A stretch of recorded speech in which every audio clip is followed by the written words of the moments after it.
বজবজে বিজেপির দেওয়াল লিখনে বাধা দেওয়ার চেষ্টার অভিযোগ তৃণমূলের বিরুদ্ধে। ভিত্তিহীন অভিযোগ বলে দাবি তৃণমূলের। দক্ষিণ চব্বিশ পরগনা বজবজ পৌরসভার ১ নম্বর ওয়ার্ডের পর ফের বজবজের ১৪ নম্বর ওয়ার্ডে বিজেপির দেওয়াল লিখনে বাধা দেওয়ার অভিযোগ বিজেপি কর্মীদের। অভিযোগ, ডক্টর তরুণ আদক তার নিজের দেওয়াল যখন লিখছিলেন বজবজে পিকে স্কুলের পেছন দিকে, তখন তৃণমূলের বেশ কিছু ছেলেরা সেখানে দেওয়াল লেখায় বাধা দেয়। যদিও সেই সময় দেওয়াল লিখনের কাজ প্রায় শেষ হয়েছিল বলে জানান ডক্টর তরুণ আদক। এরপরই বিজেপি কর্মীরা তরুণ আদকের বাড়িতে চলে যান। বজবজ থানায় খবর দেওয়া হলে ঘটনাস্থলে পৌঁছায় বজবজ থানার পুলিশ পৌঁছে পরিস্থিতি নিয়ন্ত্রণে আনে। যদিও এই বিষয়ে ডায়মন্ড হারবার যাদবপুর ইউনিটের যুব তৃণমূল সভাপতি কৌশিক রায় জানান, এটি সম্পূর্ণ ভিত্তিহীন অভিযোগ। ১৪ নম্বর ওয়ার্ডে বিজেপি সিপিআইএম দেওয়াল লিখছে। বাধা দিলে দেওয়াল লিখন অসম্পূর্ণ থাকবে, কিন্তু কোনো দেওয়াল লেখা অসম্পূর্ণ নেই বলে জানালো তৃণমূল কংগ্রেস। আমরা আমার পার্সোনাল দেয়াল রাস্তার ধারে ১১টা থেকে আমরা দেয়াল লিখন শুরু করেছি। প্রায় ১:৩০টার সময় একদল ছেলে, আমাদের পাড়ার কিছু ছেলে এবং বাইরের কিছু ছেলে, তারা এসে যারা দেয়াল লিখছিল সেখানে তাদের বলছে, না এসব দেয়াল লেখা যাবে না, আপনারা চলে যান। তারা এসে সঙ্গে সঙ্গে আমাকে জানাতে আমি গেলাম, গিয়ে বললাম যে আমরা তো বিরোধী পক্ষের দেয়াল অন্য কোথাও লিখছি না, যেটা পার্সোনাল দেয়াল, যেটা আমার দেয়াল সেটা আমি লিখছি, এবং আমাদের কর্মকর্তাদের দেয়াল আমরা শুধু লিখতে পারবো। এর বেশি তো আর যারা প্রার্থী, আমাদের বিরোধী প্রার্থী টিএমসি, যেটা তারা করতে দিচ্ছে না সর্বত্র। আপনারাও দেখছেন, সারা পশ্চিমবঙ্গের লোকও দেখছে।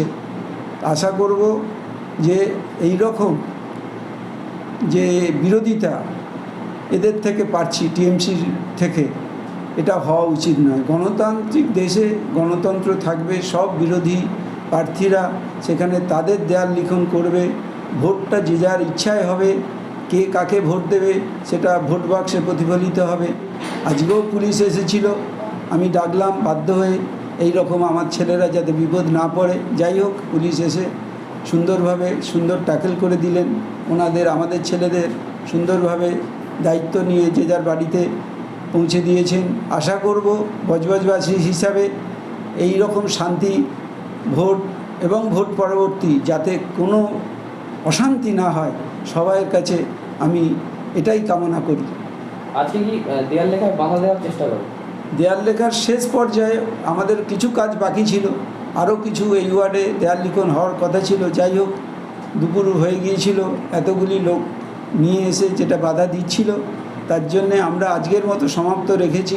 আগামীকাল পুলিশকে নিয়েই, আমরা প্রশাসনকে নিয়ে, বিডিওকে ইনফর্ম করে আমরা এই দেয়াল লিখন করব। আপনি বিজেপি করেন বলে, বা আপনি তো বিধানসভা প্রার্থীও ছিলেন, এর আগেও তো আপনাকে বহুবার কি মারধর খেতে হয়েছিল? হ্যাঁ, সে তো আমাকে অনেক দিন আমাকে কারাবাস মানে জেলবন্দি করে রেখেছিল।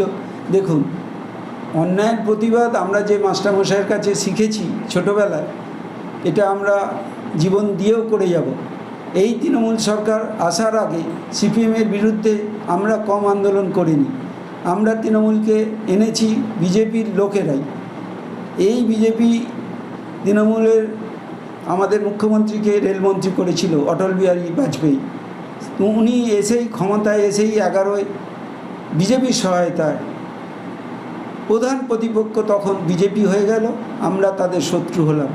এবং আমরা দেখছি উনি অন্যায়ের প্রতি সহানুভূতি দিয়ে এই সমস্ত কাজ করাচ্ছেন, যেটা সবাই এই মুহূর্তে দেখতে পাচ্ছে যে পশ্চিমবঙ্গের নিয়োগ কিচ্ছু নেই। 11 সাল থেকে স্কুল মাস্টার নিয়োগ পর্যন্ত এমনভাবে করেছে, যারা পয়সা দিয়ে, পিছনের দরজা দিয়ে, কোনো কিছু অ্যান্সার না দিয়ে, সেই খাতা জমা দিয়ে তারা চাকরি পেয়েছে, যার জন্যে হাইকোর্ট বাধ্য হয়েছে সেই চাকরিটাকে বাতিল করে নতুনভাবে, এবং যারা যোগ্য প্রার্থী তাদের জন্য প্রধানমন্ত্রী বলেছেন আইনি সহায়তা দিয়ে তাদের চাকরি ফেরত দেওয়া হবে। আপনার নাম? আমার নাম ডাক্তার তরুণ আদক, বজবজ বিধানসভার কনভেনার। এটা সম্পূর্ণ মিথ্যে এবং ভ্রান্ত কথা। কারণ দেখুন, আপনারা যদি দেখে আসতে পারেন, এখনই আমরা যদি কোনো জায়গায় বাধা দিই, মানে দেয়াল লিখছিলেন, বা যেন অসম্পূর্ণ দেয়াল থাকবে, এরকম কোনো দেয়াল আছে কি না দেখে আসুন।